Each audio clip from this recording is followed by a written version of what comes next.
4 verse 6 to 7. Maririnig na ninyo ang mga digmaan at mga balibalita ng mga digmaan, ngunit huwag kayong mabalisa sapagkat ang mga bagay na ito ay kinakailangang mangyari. Ngunit hindi ba ito ang wakas? Ito ay sapagkat babangon ang isang bansa laban sa isang bansa at babangon ang isang paghahari laban sa isang paghahari. Magkakaroon ng mga tagutom at mga salot at mga lindol sa iba't ibang dako. Kaibigan, ang ating mundo ngayon ay punong-puno ng mga digmaan at mga ugong ng digmaan na hudyat na tayo ay papalapit na sa katapusan ng ating mundo. At hindi exempted ang bansang Pilipinas na kabilang sa mga nangyayaring digmaan sa kapanahunan natin ngayon. Ano nga ba ang mangyayari sa bansang Pilipinas ayon sa banal na kasulatan? Ating itong pag-usapan, mga kaibigan.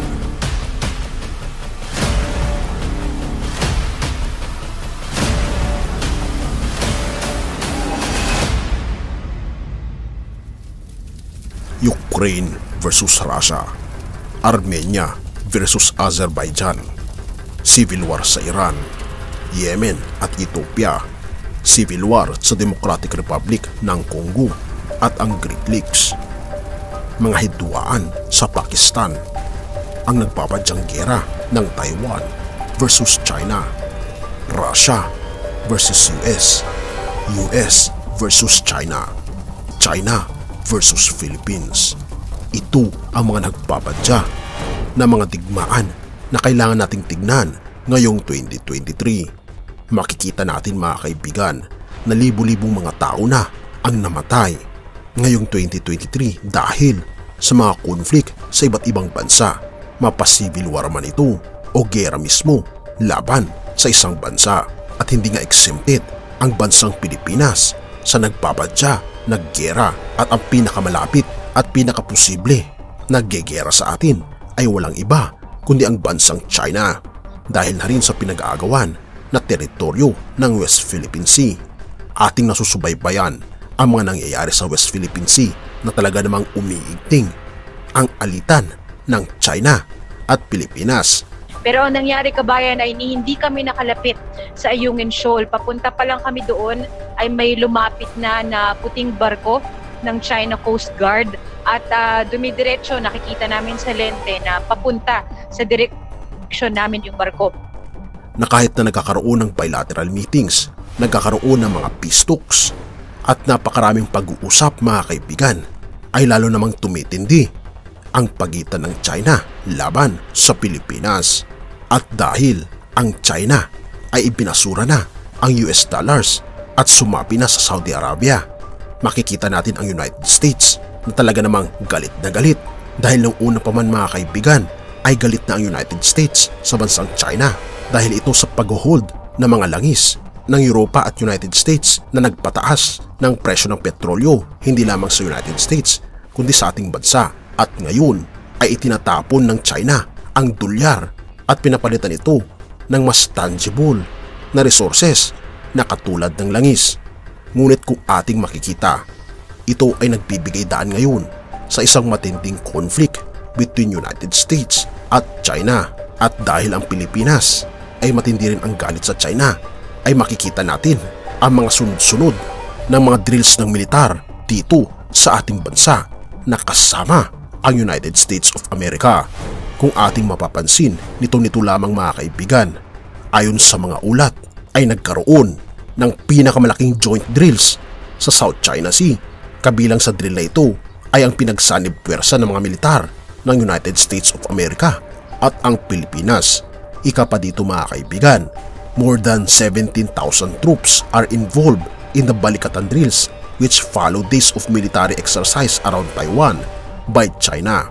Kung ating mapapansin, ito na ang pinakamalaki na military drill sa kasaysayan ng Pilipinas pagkatapos ng World War II, dahil kung ating mapapansin ay tumitindi ang ugnayan ng United States at Pilipinas na magiging base ng military ang ating bansa laban sa pagtatanggol sa nagbapadya na pag-atake ng China sa Taiwan at sa ating bansa. Nagpapakita dito, mga kaibigan, na tayo at ang bansang Amerika ay talaga namang ipinagtatanggol nila ang bawat isa para sa umiigting na sigalot laban sa China. Kaya naman mga kaibigan, dumating sa ating bansa ang libo-libo na mga US armies upang magkaroon ng pinakamarami at pinakamatindi na joint military exercise dito sa ating bansa. At tila baga, history repeats itself dahil nung World War II, ginamit din ng bansang United States ang ating bansa bilang military base upang sa ganun ay matalo ang mga Hapon na nagsigasigaan noong time ng World War II. At sa panahon natin ngayon, tila baga ang bansang China naman ang nagsisiga-sigaan ngayon na bulihin ang maliliit na mga bansa katulad ng ating bansa. Ngunit hindi may tatanggi na kaalyado natin ang napakalalakas na mga bansa katulad na lamang ng United States, South Korea at Japan. Ngunit ganun pa man, anumang digmaan sa mundo mga kaibigan ay walang natatalo, walang nananalo, sapagkat ang dalawang bansang mahidwaan ay parehas na talo, sapagkat maraming mga mamayan ang mamamatay dahil sa mga giyerang ito. Kaya naman wala na tayong ibang tataguan kung magkakaroon man ng World War III mga kaibigan.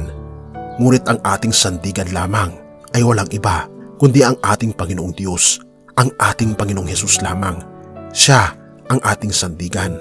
Kaya naman kahit na nagkakaroon ng sigalot, huwag maging matigas ang ating mga puso at ipairal ang kabayanihan, kundi dapat ang tunay na bayani ay nagbibigay ng kapayapaan.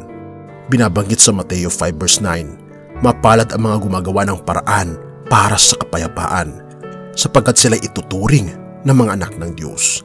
Kaibigan, nais ng ating Panginoon na tayo ay bumuo sa ating puso ng hindi pagkamuhi sa kaninuman o sa mga bansang kumakalaban sa atin, kundi nais ng ating Panginoon na ipairal natin ang kapayapaan, kapayapaan sa ating puso at kapayapaan sa ating sanlibutan. Ito'y dapat nating ipanalangin upang sa ganun walang mapipiligro, lahat ay magiging matagumpay, lahat ay magkakaroon ng kapayapaan. Tayo manalangin. Ama naming banal, makapangyarihan naming Diyos, salamat Panginoon sa lahat ng aming natunghayan na tunay nga kami po ay nabubuhay na sa huling kapanahunan. Gabayan po kami, turuan kami na magkaroon na gumawa ng kaparaanan ng kapayapaan. Higit sa lahat, tulungan ang aming mga puso na magkaroon ng kapayapaan at pagpapatawad. At nawa ang pag-ibig mo ang umiral sa bawat puso ng lahat ng tao sa buong mundo upang hindi magkaroon ng anumang sigalot at matigil na ang mga digmaan. Patawarin kami Panginoon sa lahat ng aming pagkukulang at pagkakasala sa pangalan ni Jesus. Amen.